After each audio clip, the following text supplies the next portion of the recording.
part of that. I remember having a conversation with Lee Kuan Yew, the founder of the Singaporean state.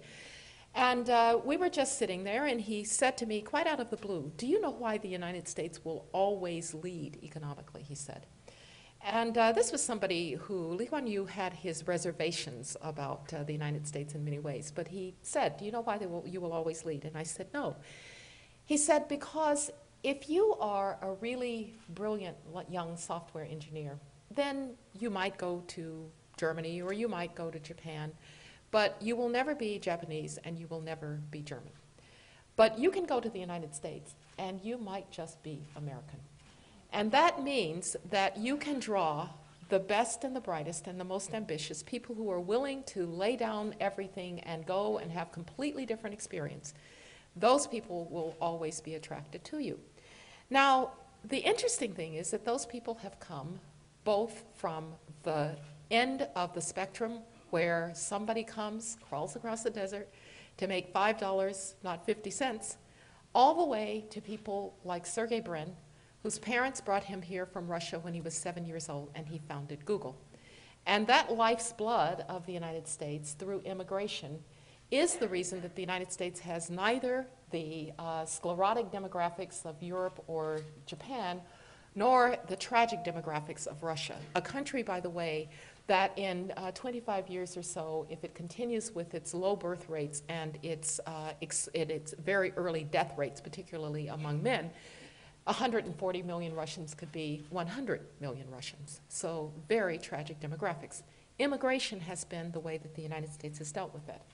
And so people coming here from around the world meant that to be American can be African American or Indian American or Korean American, Muslim or Jew or Protestant or Catholic, but American. And that has meant then that the country has attracted these ambitious people. The great national American myth then has worked well for immigration. It doesn't matter where you came from, it matters where you're going. But it also worked as the central premise for people who were born here. It was the central premise for people that even if your life was not as you might want it to be, the life of your children would be better. And it would be better because you would do everything that you possibly could to educate them and to have them be better educated than you were. And there are countless stories of illiterate families that still want to educate their children. Now, when I decided to write the book, Extraordinary Ordinary People, I did so in part to be able to tell this very American story, this very American narrative about the importance of this great national myth in my own family. I love telling stories, and I think stories are very often a way to understand both context and how that context affects how human beings develop. And so let me tell you a little bit about the story of the Rices and the Rays and how they took advantage of this great American national myth that it doesn't matter where you came from, it matters where you're going. My punchline, in effect, is that I should have ended up where I did. Not because of just my hard work and my talents, but because a long time ago in the history of the Rices and Rays, people believed that education was transformative. The story begins with my great-grandmother, Julia Head, on my father's side. Julia Head was a freed slave, freed late in the emancipation. Julia Head had been, we believe, a house slave and a favored house slave. There were great apocryphal stories about her during the Civil War, running off the Union soldiers and protecting the family horses. I say possibly apocryphal because we know how these stories are translated from generation to generation. But what is true about Julia Head is that she would sit on the front porch with a shotgun in her lap and a pipe in her mouth. And I wondered if maybe she thought she was going to have to run off the Union soldiers again throughout her life. But the important thing about Julia Head from the point of view of education is that she had been taught to read. And so when my grandfather, my father's father, was born, She taught him and all of his siblings to read. My grandfather, Granddaddy Rice, John Wesley Rice Sr., took very strongly to this thing called reading. And he took very strongly to this thing called education. And he managed somehow to get himself through 10 years of school, despite the fact that he was a sharecropper's son and had to work the land practically all day. And so when he was about 19 years old, he decided that it was now time to get book learning in a college. And so he asked the people who would come by, how could a colored man go to college? They told him about Little Stillman College. It was a Presbyterian school about 30 miles from where he lived in Utah. That would be E-U-T-A-W, Alabama. And I'm really not kidding, E-U-T-A-W, after the Indian tribe. My grandfather asked how he could get to college. Well, he went off to Stillman College with his cotton to pay for his college. And they allowed him to pay for his first year with cotton. The problem was, then came the second year, and he didn't have any more cotton. So they said, you're going to have to leave. He said, well, how are those boys going to college? And they said, well, they had what was called a scholarship. And if you wanted to be a Presbyterian minister, then you could have a scholarship too. And my granddaddy said, you know, that's exactly what I had in mind. My family has therefore been college educated and Presbyterian, by the way, ever since. But the Presbyterians had taken in the South a mission of educating young black people, particularly young men, and they loved to turn them into preachers. Whether at Stillman College or Knoxville College or Johnson C. Smith, the Presbyterians thought that the best profession for young black men was to be preachers. My grandfather was happy to oblige. Granddaddy Rice, having gotten his education and having gotten his seminary degree, and he was always very, very proud of the fact that he was a preacher who had studied theology, not just somebody who declared himself a preacher. He went on then to educate his children, because Granddaddy Rice somehow understood that education was in and of itself transformative. That it was not just going to change him into somebody that he would otherwise not be, but it was going to change generations after him. And so he was someone who believed that that gift of education had to be transmitted to others. He was, therefore, as a minister, not just a minister, but an educational evangelist. Throughout Mississippi and Louisiana and Alabama, he would found a church and a school next door. And he would take contributions from the community in order to fund his school.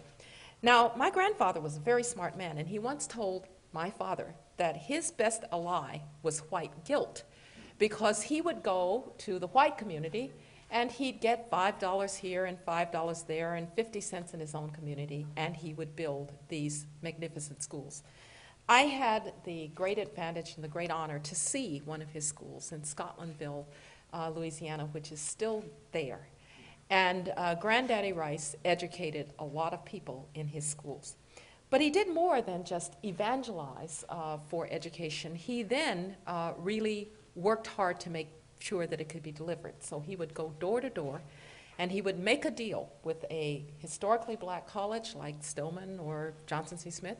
He would go to a parent, perhaps a parent who was not himself or herself educated, and say, you know, your daughter is smart, and I want her to go to college. And then he would get a scholarship for that student, and in return, the schools would send him teachers who would then populate his schools. He was an educational evangelist. Of course, where it came to his own children, he was determined that they would too be very well educated, and indeed they were. My father, who described himself as not a terribly serious student, my father was a great athlete, nonetheless finished college and went to seminary and himself became a minister. I'll return to that in a minute. But my Aunt Teresa, my father's sister and John Wesley Rice Sr.'s daughter, went off to the University of Wisconsin, and in 1952, she became one of the first black women to get a PhD at the University of Wisconsin. She got it in Victorian literature. She wrote books on Dickens. So whenever anybody thought that it was strange that I did what I did as a black person and studied the Soviet Union, I reminded them that I had an aunt who, in fact, wrote books about Dickens. Now, the Rice family then was very much dedicated to this proposition of education. And my grandfather also tried to build a very intellectual environment in his home. And one of the great stories that was passed down to me, because Granddaddy Rice died 2 months before I was born. But I've always felt this tremendous connection to him, and my father told me that during the height of the Great Depression, he came home one day, my grandfather, very excited because he had 9 leather-bound, gold-embossed books that he had bought. The works of Dumas, the works of Shakespeare, the works of Victor Hugo. My grandmother, a practical woman who had been trying to make ends meet during the Depression, said to him, "How much did those cost?" He said, $90, height of the Great Depression. He said, "But don't worry, Teresa." He said, "We can buy them on time, $3 a month for the next 3 years." Well, she tried to convince him to take them back. He refused to take them back, and I was very grateful that he did not, because on the day that I went to receive my PhD, my father gave me the 5 surviving gold embossed leather-bound books. They sit today on my mantle at Stanford. So the Rices were dedicated to education, but so were the Rays. Granddaddy Ray, my mother's father, was not himself an educated man and did not have the opportunity to go to college, although he learned several trades and worked as a coal mining engineer during the day, built houses on the weekend, and shorn horses as a blacksmith whenever he could get the work. But he and my grandmother was a very well-educated woman for her day. She had gone to a finishing school. She had studied music with a Viennese master. They together educated my mother's side of the family. Now, the fact is, it was not easy to educate the Ray children. There were 5 of them. My mother and her sister went to Miles College, finished, and became teachers. But the other 3, my Uncle Albert, my Aunt Genoa, her name's really Genoa, but we call her Genoa because we're from the South, and my Uncle Alto, well, they had to be educated several times.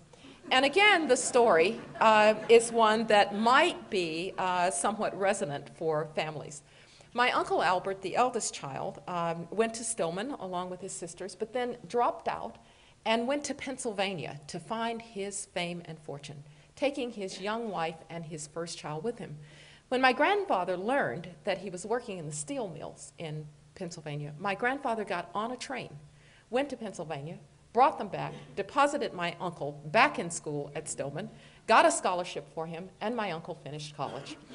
When he found that my Uncle Alto had left school at Southern University, he got on a train, went and got my uncle, brought him back, deposited him in Southern, where my Aunt Teresa, my father's sister, was teaching, and he finished college and became a teacher.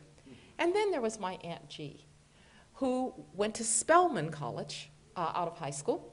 And one day, my grandparents learned from the school that my aunt had left school and gone to New York, and was in fact planning to marry an Irish boy that she had met there.